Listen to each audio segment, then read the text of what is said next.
Thank you, Rob. I believe I'm audible. Yes, you are. Thanks for the great introduction. It's great to be here. I mean, the topic is about artificial intelligence and its impact on workplace and hiring. So I will just start with when we talk about artificial intelligence, we often think about world of robots. It's easy for our imagination to be occupied with science fiction movies like Terminator, Robocop, where we see robots coming from the future to kill human beings because we have grown up watching such movies. My favorite is iRobot, which describes a revolution of robots against human beings. And I think of late I have seen Megan, where a robot takes the job of a nanny taking care of the children. So in reality, AI is already everywhere around us in many places. So since today's topic is about workplace and hiring, so we are specifically going to stick to the hiring and workplace and how it's going to impact our job. So we have often heard about AI revolution that will automate all our jobs. But what's the real story? Well, AI, in fact, does not automate jobs. It's very important to understand this, that it does not automate jobs. It automates certain skills in the job.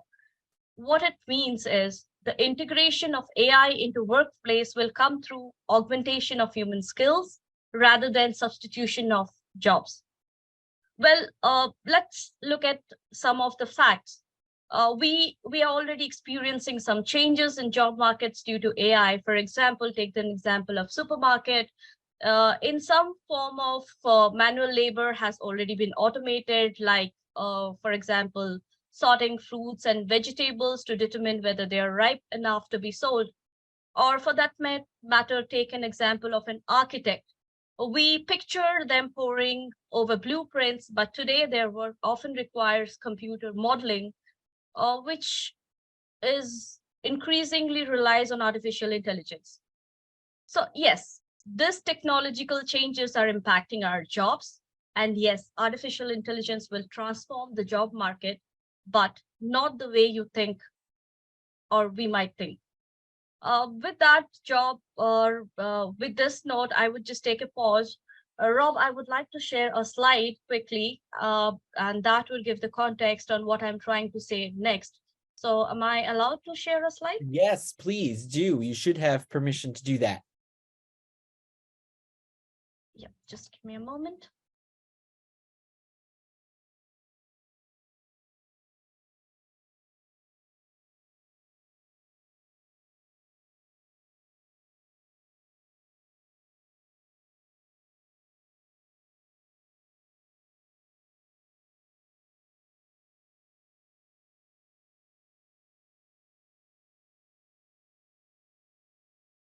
Well, just let me know if you're able to see the slide.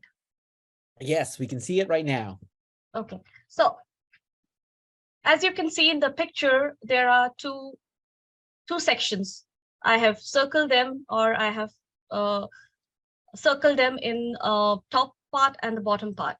So it's easy for us to see jobs being replaced by a machine, but it's not harder to visualize that jobs that come from what happens next. New technology creates job in few ways. There are direct jobs for people who design and maintain the technology, and sometimes the whole new industry built on the technology. But the part that we tend to forget is the bottom part that you see in the picture.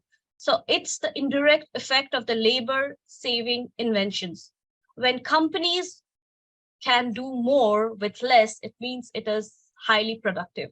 So when a company is highly productive, they can expand, maybe add new products, open new locations, and they can lower prices to compete. And that means consumer can buy more of the products, or if they do not want to buy, they can use the savings to buy other things, which probably like going out and doing shopping, probably going for a movie in the theater.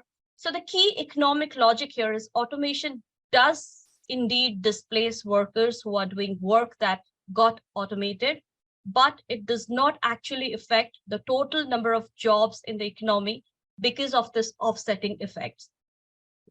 Now, all this does not mean that the new roles or the jobs that will show up right away.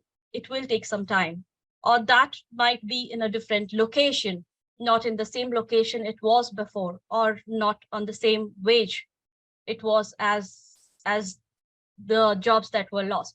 So we will always be fascinated by the prospect the robots are taking over the jobs. But if we focus on one the things we cannot really control, because these are the things we cannot really control, the automation which is happening around us, rather we should be focusing on the things that we can change, because if we focus on what we cannot control, we are at risk. So with that note, I'll just stop sharing and I will move on to my next topic, which is AI, how AI is impacting the hiring. Well, so how is artificial intelligence impacting the hiring process? Say for more than a decade ago, uh, the jobs, instead of just replying to a job in a newspaper, printing out hundreds of resumes and sending them out to physically to the companies, which would take a lot of time. Now we can do that in a click of a button by uh, by applying to a lot of companies over the internet. On the other side of it, the companies now are getting hundreds and maybe thousands of applications, and so software has to come in to automate the process of looking through all of these different candidates, effectively using the tools that's available. So one of the tool I'm sure a lot of people must have heard about is ATS, or to applicant tracking system. So there was a recent study in Harvard Business Study, which states that every single one of the Fortune 500 companies are using some kind of software tools to streamline their hiring process. So what the system effectively does is it effectively tracks the different applicants, look through their resumes, and takes them even potentially through the whole process. If you have to look through my lens, I would say that AI is not going to reduce the demand for labor, rather it's going to increase the demand for labor. So generally what we see is when any asset in the company becomes more productive, it means that the demand for it goes up. So for example, if software engineers are able to do 3 times more productive they were before with the use of AI supporting them, that means more companies would look forward to hire a productive employee because they will be able to produce more in less amount of time and can do things faster. So that's the advantage of having AI in the hiring process.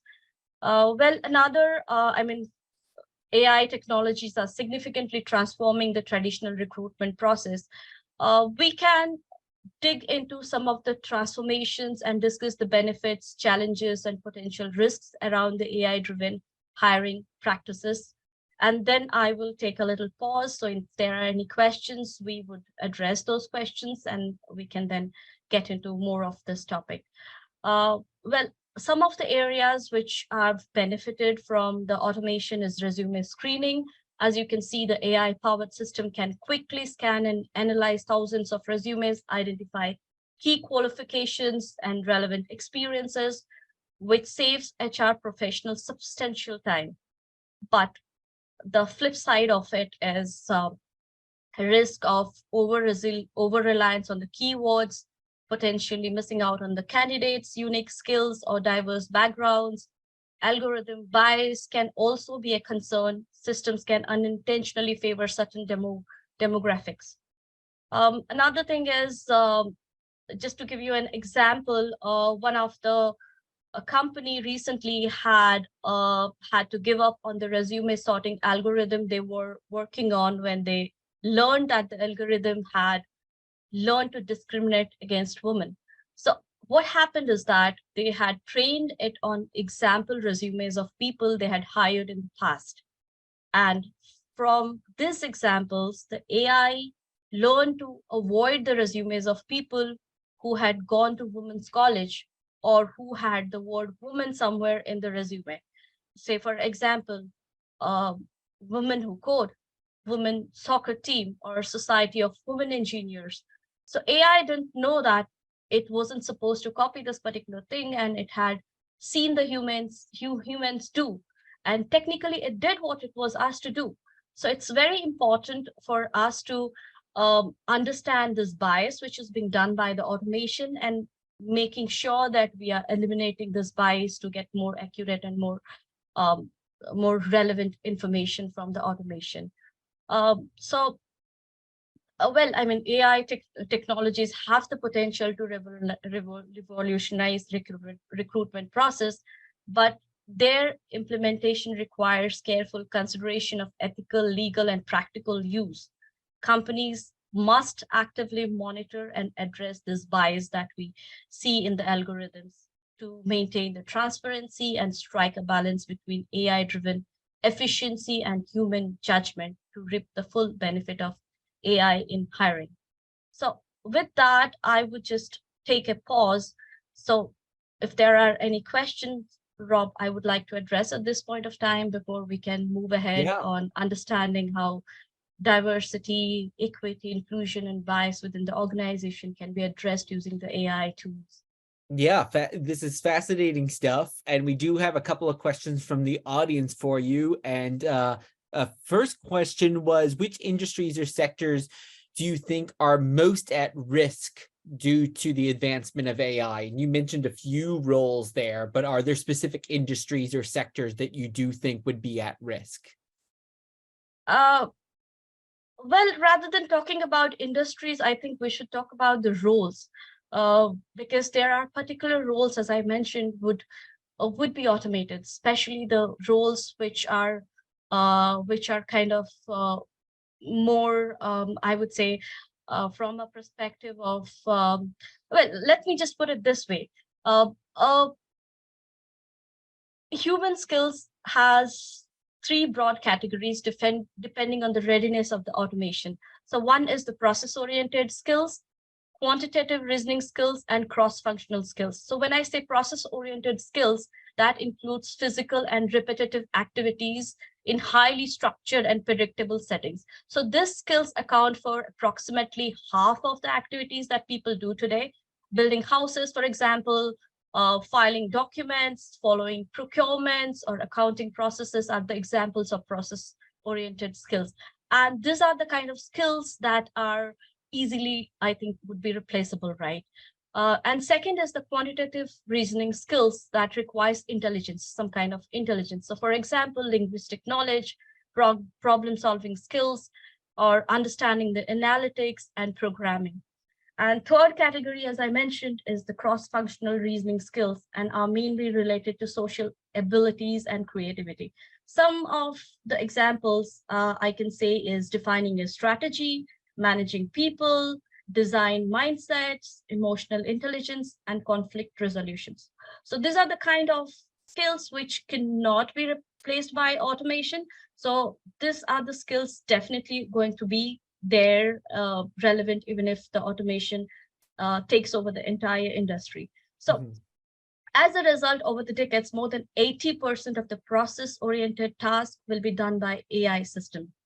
Quantitative, if we talk about the quantitative reasoning task, will be done approximately 50% by human and 50% by machine, while human will continue to do more than 80% of the cross-functional reasoning tasks. So you can understand what are the kind of roles that we should be focusing more rather than talking about the industries. That's a great point. Yeah, I always think of ATMs, right? If you just want to get money out, the machine was able to replace a person there. But of course, if you need to get, financial advice and kind of go in and do something deeper, you really need someone at a bank to kind of answer those questions.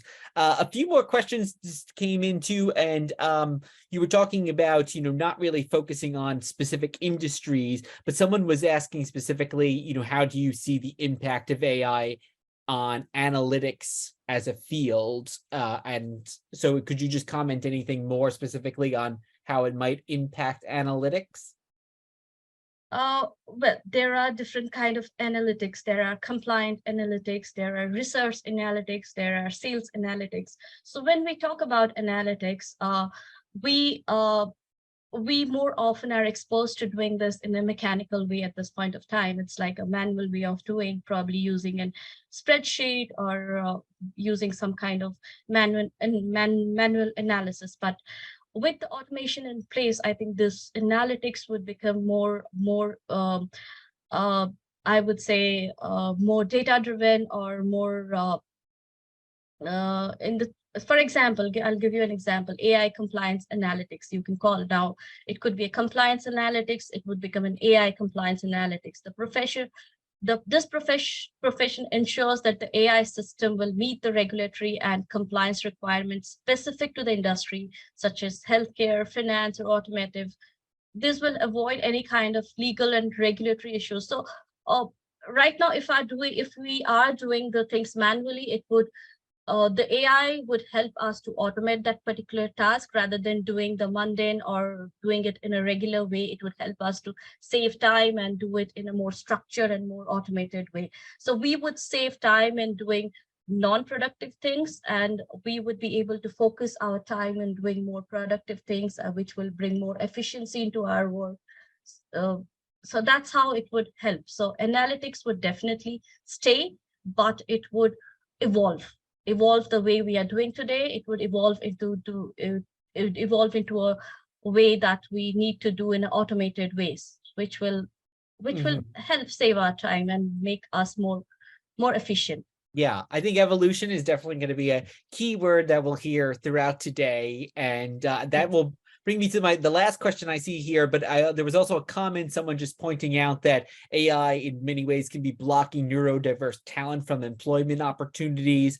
As you mentioned, it's not trained on avoiding bias. And I just point out, we have a talk later today, a live talk on bias in AI. We also have a recording on track B later today on ethical AI that will touch on that. But the kind of last question we had, and then you can kind of move on with some of your other points, is someone's talking about how can we ensure that the workforce is retrained or upskilled to cope with the rise of AI. So that speaks to that evolution in the workforce that you were mentioning that I think needs to take place. So what do companies need to do or individuals need to do to go about that new training, learning those new skills that are required? There are a lot of things that company needs to focus at this point of time. Rather than company, I would say we need to focus is upskilling ourselves with the new technology, as we have got a fair idea of what are the roles, what are the kind of roles which can probably get automated with AI coming into place. We should try moving in the direction of doing more tasks, which, as I mentioned, is earlier, is a cross-functional kind of role.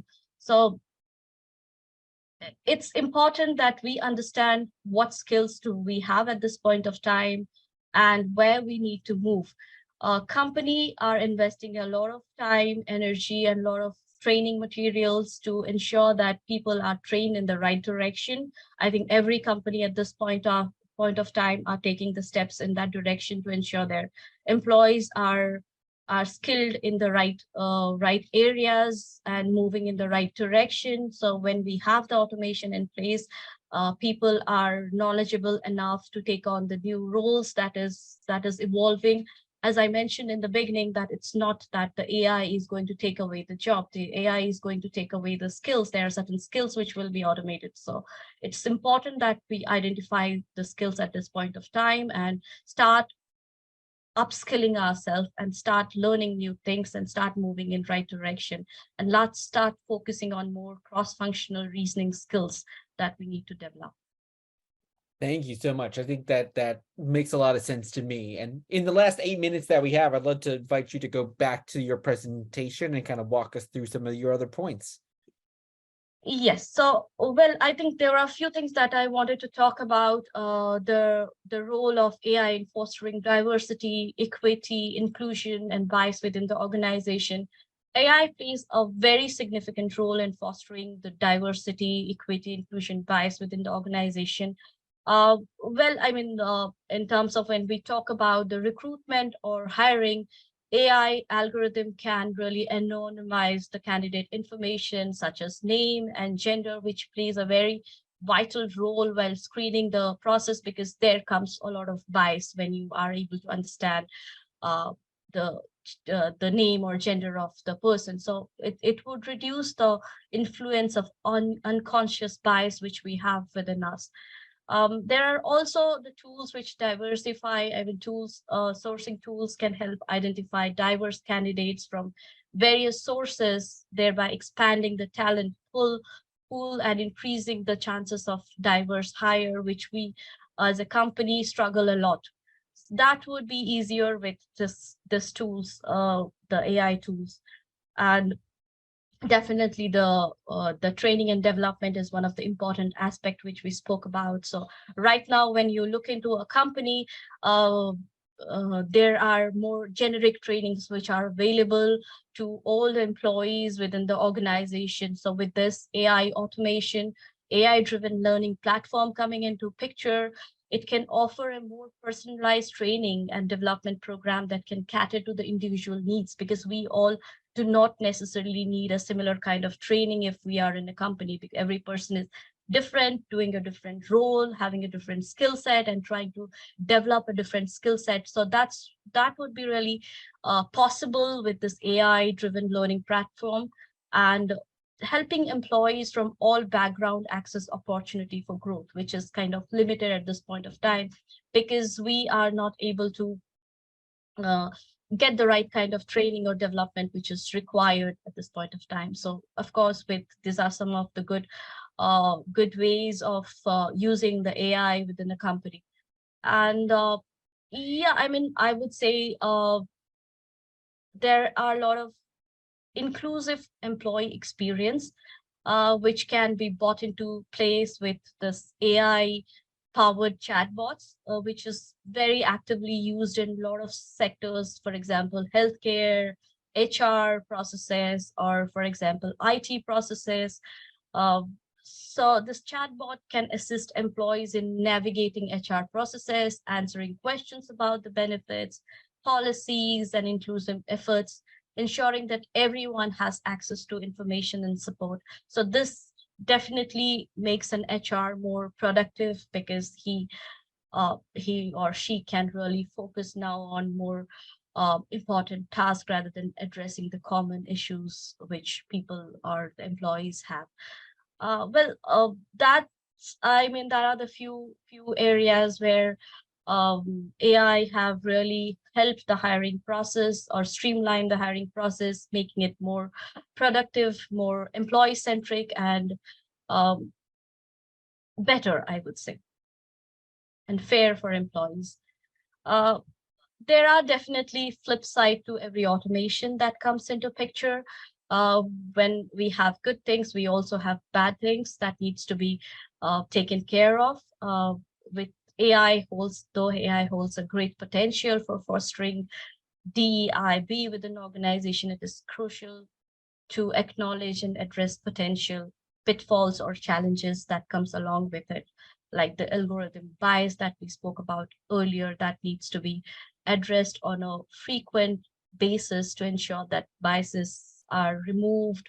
Ongoing monitoring is there in the companies to ensure that the biases are mitigated and taken care. And the transparency is one of the important aspects when we talk about the automation, because organization must be transparent about the use of AI in decision-making processes to build trust among the employees. And the last but not the least important is the data privacy. We have to make sure that the ethical consideration around the collection and use of personal data must be a priority. With that, I come to the end of my presentation. If there are any more questions, I'm happy to address.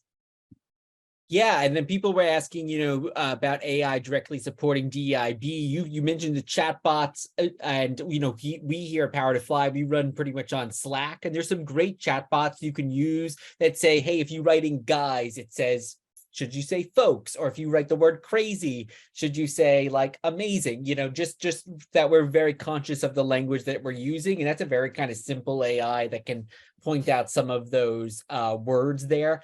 But just as we're almost out of time, but kind of quick maybe answer from you on this. How do you feel about AI systems that monitor employee productivity and behavior? Because I know that's something in the remote world a lot of people are starting to use. Can you come again with your question? Oh, someone was just asking just about, systems that monitor employee product and behavior. Is that something that you've also seen on the rise? You mean the productivity, right? Yes, yeah. Well, that's a very interesting question. When we talk about productivity, it's again, well, there are a lot of unconscious bias without at this point of time. So I believe AI would help remove this bias in terms of productivity, giving a right picture of what we do, what are our skill set, and what has our performance been in the past to the managers or to the senior management, which gives a right picture of the employee. Because without the AI tool, it's a human who is analyzing and taking out the information and giving the information to the higher ups or to the HR person. So it really have a biased impact on the performance of the employees when it comes to the productivity or the performance which is being put forward. Now, with this tool coming into picture, my understanding is it would be streamlined. It would give you a right picture to the management, to the recruitment, to the HR. So that would really help us in our growth path or in our promotions and in our performance review. So there would be a very fair kind of information that would flow within the organization. So that's definitely a good thing that I believe would be, I mean, that's something which is really important, that we bring in some kind of automation and AI in those aspects of organization. Yeah, I think as you said, this is the time of evolution. We're just kind of learning. We're really getting into just the shallow end of the pool here and discovering what's around. There's going to be so many new revelations, I think, that we will be having Yes. for the next few years and really the next few months, because this is changing so rapidly. So also, I want to just thank you so much, Sujata, for your time today. This was great. We had so many questions. And if we didn't get to your question, maybe we can even carry this on in our new community space as well and get some other answers to this. So I thank you so much for your time today. Thank you, Rob. It was a nice session and I absolutely loved it. Have a great day, everyone. Take care. Bye-bye.